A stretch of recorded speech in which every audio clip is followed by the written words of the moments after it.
আগামী 17 নভেম্বর শেখ হাসিনার ফাঁসির আদেশ দিয়েছেন আদালত। এ বিষয়ে ট্রাইব্যুনালে ব্রিফ করছেন প্রসিকিউশন। সরাসরি যাচ্ছি সেখানে। সেই মামলাটি হচ্ছে শেখ হাসিনা বিরুদ্ধে। তাদের বিরুদ্ধে গত জুলাই এবং আগস্টে 2024 সালে বাংলাদেশে সংগঠিত যে ম্যাসাকার এবং মানবতা বিরোধী অপরাধ, সেই অপরাধের দায়ে তাদের বিরুদ্ধে এই মামলাটি করা হয়েছিল। মাননীয় আদালত আগামী 17 নভেম্বর সোমবার দিন নির্ধারিত করেছেন। বৈষম্য বিরোধী ছাত্র আন্দোলনের সময় বহু মানুষের প্রাণহানির ঘটনায় কার্যত দোষ স্বীকার করলেন বাংলাদেশের ক্ষমতাচ্যুত প্রধানমন্ত্রী তথা আওয়ামী লীগের সভানেত্রী শেখ হাসিনা। আসসালামু আলাইকুম দর্শক, শেখ হাসিনার শাসনামলে যেই পরিমাণ মানুষকে গুম হত্যা করেছে, এ পর্যন্ত প্রায় 600 মামলা হয়েছে। আর সেই 600 মামলার মধ্যে প্রায় 300 মামলা হচ্ছে হত্যা মামলা। আর প্রত্যেকটা হত্যা মামলার শাস্তি হচ্ছে ফাঁসির শাস্তি। ইতিমধ্যে শেখ হাসিনা মানবতা বিরোধীদের দায় স্বীকার করে সে নিজেই স্বীকারোক্তি দিয়েছে এবং চাঞ্চল্যকর কিছু তথ্য দিয়েছে। বিস্তারিত দেখতে পারবেন এই ভিডিওতে, তাই 1 সেকেন্ডও না টেনে পুরো ভিডিওটি দেখবেন। চ্যানেলে নতুন হলে সাবস্ক্রাইব করে রাখবেন, একটি লাইক করে দেখতে থাকুন সম্পূর্ণ ভিডিওটি। মন্ত্রী শেখ হাসিনা শুক্রবার হিন্দুস্তান টাইমসে প্রকাশিত এক সাক্ষাৎকারে তিনি অভ্যুত্থানকে সহিংসতা হিসেবে অভিহিত করে বলেন, সহিংসতা মোকাবেলায় আইন প্রয়োগকারী সংস্থার কিছু সদস্যের অবশ্যই ভুল ছিল।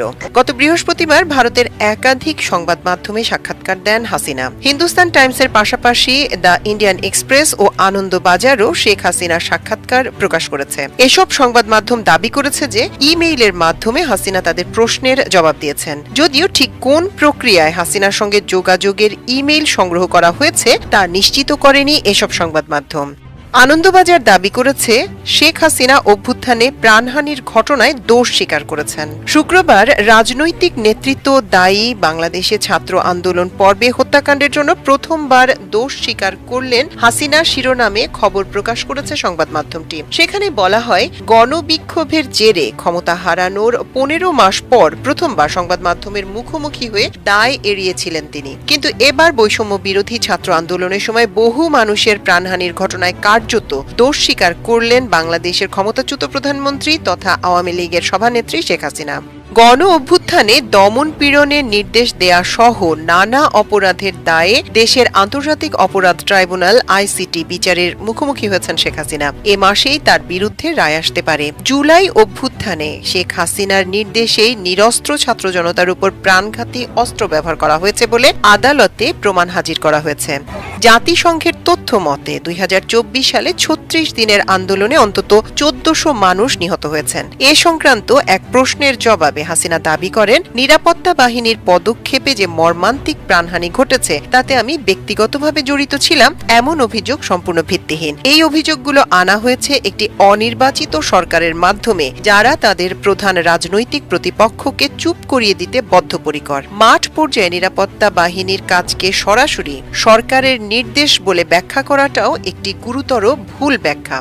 হাসিনা বলেন, সহিংসতা মোকাবেলায় আইন প্রয়োগকারী বাহিনীর কিছু সদস্যের পক্ষ থেকে অবশ্যই ভুল হয়েছিল, কিন্তু আমি প্রধানমন্ত্রীর কার্যালয় থেকে মিনিট টু মিনিট কৌশলগত নির্দেশ দিচ্ছিলাম, এমন দাবি নিরাপত্তা বাহিনীর কাজের পদ্ধতি সম্পর্কে মৌলিকভাবে ভুল বুঝাবুঝিকেই নির্দেশ করে। আমি পুনরায় বলছি, আমি কখনোই জনতার উপর গুলি চালাতে নিরাপত্তা বাহিনীকে অনুমতি দেইনি। তিনি আরও বলেন, গত গ্রীষ্মের বিক্ষোভে প্রতিটি প্রাণের ক্ষতিতে আমি গভীরভাবে অনুতপ্ত। তখন ঢাকার আইনশৃঙ্খলা পরিস্থিতি ভেঙে পড়ে এবং সহিংস হয়ে ওঠে। আমাদের পদক্ষেপের উদ্দেশ্য ছিল প্রাণহানি কমানোর পাশাপাশি সংবিধান রক্ষা করা। অন্তর্বর্তী সরকারের আওয়ামী লীগের কার্যক্রম নিষিদ্ধ করা প্রসঙ্গে এক প্রশ্নের জবাবে হাসিনা দাবি করেন, তার দল কখনো অবৈধভাবে ক্ষমতা দখল করেনি। দেশের সবচেয়ে পুরনো এবং জনপ্রিয় দলটিকে যদি অংশগ্রহণে বাধা দেয়া হয় তাহলে গণতন্ত্রের কোনো আশা থাকে না। এই নিষেধাজ্ঞা বাংলাদেশের সংবিধান এবং 17 কোটি মানুষের মৌলিক গণতান্ত্রিক অধিকার লঙ্ঘনের শামিল। এই নিষেধাজ্ঞা বহাল থাকলে কোটি কোটি সাধারণ বাংলাদেশী ভোটাধিকার থেকে বঞ্চিত হবেন। একই প্রসঙ্গে হাসিনা আরও বলেন, যদি জনগণ তাদের পছন্দের দলকে ভোট দিতে না পারেন তাহলে তারা কেউই ভোট দিতে যাবেন না। ফলে জনগণের প্রকৃত সম্মতির ভিত্তিতে সরকার গঠনের সুযোগ হারাবে বাংলাদেশ, যা হবে এক মর্মান্তিক ঘটনা। আওয়ামী লীগের নিষেধাজ্ঞার বিষয়টি আইনগত ও কূটনৈতিকভাবে মোকাবেলার কথা জানান শেখ হাসিনা। আপনারা জানেন যে আজকে আইসিটিবিডি কেস নাম্বার 2/2024 2/2025 সেই মামলাটির আজকে একটা নির্ধারিত তারিখ ছিল। সেই মামলাটি হচ্ছে শেখ হাসিনা, আসাদুজ্জামান খান কামাল এবং চৌধুরী আব্দুল আল মামুন, তিনজন আসামির বিরুদ্ধে। তাদের বিরুদ্ধে গত জুলাই এবং আগস্টে 2024 সালের বাংলাদেশের সংগঠিত যে ম্যাসাকার এবং মানবতা বিরোধী অপরাধ, সেই অপরাধের দায়ে তাদের বিরুদ্ধে এই মামলাটি করা হয়েছিল। দীর্ঘ পথ পরিক্রমা শেষে, সাক্ষ্য গ্রহণ শেষে, উভয় পক্ষের যুক্তিতর্ক শেষে সেই মামলাটি এখন রায়ের জন্য প্রস্তুত হয়েছে। আজকে মাননীয় আদালত এই মামলাটির রায় ঘোষণার জন্য আগামী 17 নভেম্বর সোমবার দিন নির্ধারিত করেছেন।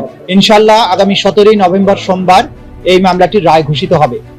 এই মামলাটি চূড়ান্ত পর্বে আসার পেছনে আমাদের প্রসিকিউশনের যে সমস্ত সদস্যবৃন্দ অক্লান্ত পরিশ্রম করেছেন, তাদের প্রতি, আমাদের তদন্ত সংস্থার যে সমস্ত তদন্তকারী কর্মকর্তা বৃন্দ তারা অক্লান্ত পরিশ্রম করেছেন এটাকে একটা যথাযথ প্রক্রিয়ার মধ্যে নিয়ে আসার জন্য, তাদের প্রতি, ভিকটিম পরিবার, সাক্ষী যারা দিয়েছেন, যারা নেপথ্যে কাজ করেছেন, সর্বোপরি বাংলাদেশের সাধারণ মানুষ যারা এই বিচার প্রক্রিয়ায় আমাদেরকে পেছনে থেকে সমর্থন করেছেন, সাহস জুগিয়েছেন, তথ্য দিয়েছেন এবং ধৈর্য ধরে আজকে এই মামলাটিকে রায়ের পর্যায়ে পর্যন্ত নিয়ে আসার ব্যাপারে ভূমিকা পালন করছেন, সেই গোটা জাতির প্রতি প্রসিকিউশনের পক্ষ থেকে আমাদের গভীর কৃতজ্ঞতা, শ্রদ্ধা এবং ভালোবাসা জানাচ্ছি।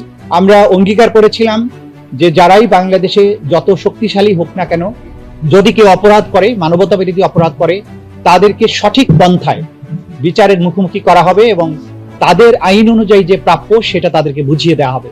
সেই প্রক্রিয়ায় আমরা একটা দীর্ঘ যাত্রা শেষ করেছি। আমরা এখন চূড়ান্ত পর্বে উপনীত হয়েছি। আশা করছি ইনশাআল্লাহ 17 নভেম্বর আদালত তার সুবিবেচনা, তার প্রজ্ঞা প্রয়োগ করবেন এবং এই জাতির যে বিচারের জন্য আকাঙ্ক্ষা, যে তৃষ্ণা, সেটার প্রতি তারা সুবিচার করবেন এবং একটি সঠিক রায়ের মাধ্যমে বাংলাদেশে সংগঠিত মানবতা বিরোধী অপরাধের একটা ইতি ঘটাবেন এবং ভবিষ্যতের জন্য এই রায়টি ইনশাআল্লাহ দৃষ্টান্ত হয়ে থাকবে, তেমন একটি রায় আমরা প্রত্যাশা করছি। আমরা সর্বোচ্চ শাস্তি আদালতের কাছে প্রেয়ার করেছি, আদালত তার সুবিবেচনা প্রয়োগ করবেন এবং আমাদের পক্ষ থেকে প্রেয়ার হচ্ছে যে এই অপরাধের দায়ে আসামিদের জন্য সর্বোচ্চ সাজা দেয়া হয়। সরাসরি যদি কেউ বিচার প্রক্রিয়াকে বানচালের জন্য কোনো হুমকি দেন, কোনো কার্যক্রম করেন, ডেফিনেটলি সেটা আদালতের প্রতি, আদালতের প্রসেস, আদালতের প্রক্রিয়াকে বাধাগ্রস্ত করার শামিল হবে। তো বাইরে তারপরেও সবকিছুর ব্যাপারে আমরা আমাদের নাক গলাতে চাই না। আমরা আমাদের বিচার প্রক্রিয়ার মধ্য দিয়ে, আইনের প্রক্রিয়ার মধ্য দিয়ে চলতে চাই। দেশে সরকার আছে, রাষ্ট্র আছে, জনগণ আছেন, তারা সবকিছু ভালো বোঝেন এবং যারা উস্কানি দেবেন, যারা সন্ত্রাস করার চেষ্টা করবেন, সেই ব্যাপারে আইন অনুযায়ী রাষ্ট্রের পক্ষ থেকে পদক্ষেপ গ্রহণ করা হচ্ছে, ভবিষ্যতেও হবে।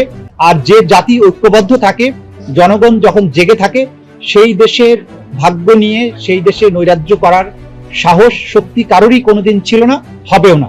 আমরা বাংলাদেশের জনগণের দেশপ্রেম, তাদের প্রজ্ঞা, তাদের ভালোবাসার প্রতি শ্রদ্ধাশীল, দেশের সরকারের বিভিন্ন সংস্থা, বাহিনীর প্রতি আমাদের আস্থা আছে।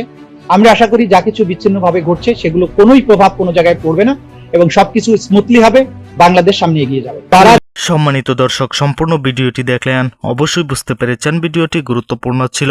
দর্শক, শেখ হাসিনা তার শাসনামলে বাংলাদেশের শুধুমাত্র আওয়ামী লীগ দল যারা করেছিল, সেই আওয়ামী লীগ দল ছাড়া ভিন্ন যে রাজনৈতিক দল যেই করুক না কেন, তাদের উপর দমন পীড়ন, জুলুম, নির্যাতন, গুম খুন, গণহত্যা, মানবতা বিরোধী অপরাধ একের পর এক করেছে। এবং যখনই শেখ হাসিনাকে বাংলাদেশের পক্ষ থেকে, কোনো রাজনৈতিক দলের পক্ষ থেকে বলা হয়েছে, তখন কিন্তু দমন পীড়ন শেখ হাসিনা করেছে। এমনকি আন্তর্জাতিক মহল থেকেও যখন শেখ হাসিনার বিরুদ্ধে কিছু বলা হয়েছে বা বাংলাদেশে শেখ হাসিনা যে অপরাধ করেছে তার শাস্তি তাকে অবশ্যই পেতে হবে। দর্শক, এই ভিডিওতে যে তথ্যগুলো আপনারা পেয়েছেন, এ বিষয়ে আপনাদের কি মতামত তা অবশ্যই কমেন্ট করে জানাবেন এবং পরবর্তী আপডেট ভিডিওগুলো সবার আগে পেতে চ্যানেলটিকে এখনই সাবস্ক্রাইব করে রাখুন। এই মুহূর্তে বিদায় নিচ্ছি, দেখা হবে পরবর্তী কোনো ভিডিওতে। সে পর্যন্ত ভালো থাকুন, সুস্থ থাকুন। আসসালামু আলাইকুম।